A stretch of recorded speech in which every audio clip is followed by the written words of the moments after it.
Vamos agora á política local. O Concello do Carballiño debaterá no pleno do mes de marzo os orzamentos para 2022, que ascenden a rondando os 10 millóns de euros. Hoxe falamos co alcalde Francisco Fumega, que nos explicará cales serán as inversións máis fortes, entre elas proxectos de infraestructuras e tamén en reforzar os servizos sociais. O goberno local ten prácticamente rematados os orzamentos para 2022. Unhas contas que presentan unha contía similar aos do pasado ano, rondando os 10 millóns de euros. Estas contas irán a pleno no mes de marzo, onde serán debatidas pola oposición. Hoxe falamos co alcalde Francisco Fumega, que nos explicará máis o detalle cales serán os principais proxectos que se contemplan.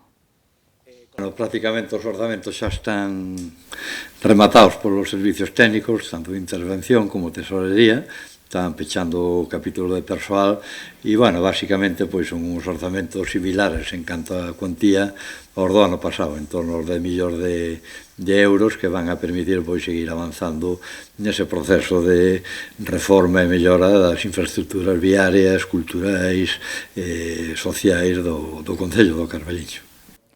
Francisco Fumega presenta algúns proxectos comprometidos xa coñecidos por todos, sobre todo a nivel de infraestructuras no casco urbán, como o acceso de correos. Tamén destaca a firme aposta por deixar rematado o saneamento nas 16 parroquias do rural. A carreira quedou comprometida, a Rúa Saleta, a saída de correos até o fondo da carreira, que é unha arteria fundamental. Esa depende un pouco das modificacións e dos informes sectoriais que neste momento se están a elaborar, e tan pronto teñamos todos os permisos necesarios, procederemos a súa execución. Así como, moitas melloras que hai que levar a cabo este ano no rural para deixar prácticamente completo e saneado e que a rede viaria en bo estado o conxunto das 16 parroquias que hai no rural.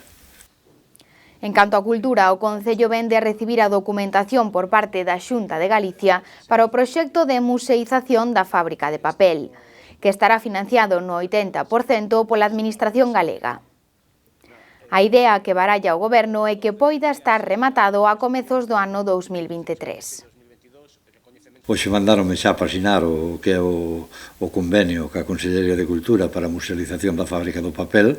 A Consellería aporta 200.000 euros e, o Concello complementará con en torno ao 20%, con 40.000 euros, para xa poder realizar esa musealización e esa creación do Museo do Papel de Galicia, que vai a supor un revulsivo importante no poder de atracción que o Carballiño ten xa por cuestións gastronómicas, por cuestións termais e sería tamén por cuestións culturais.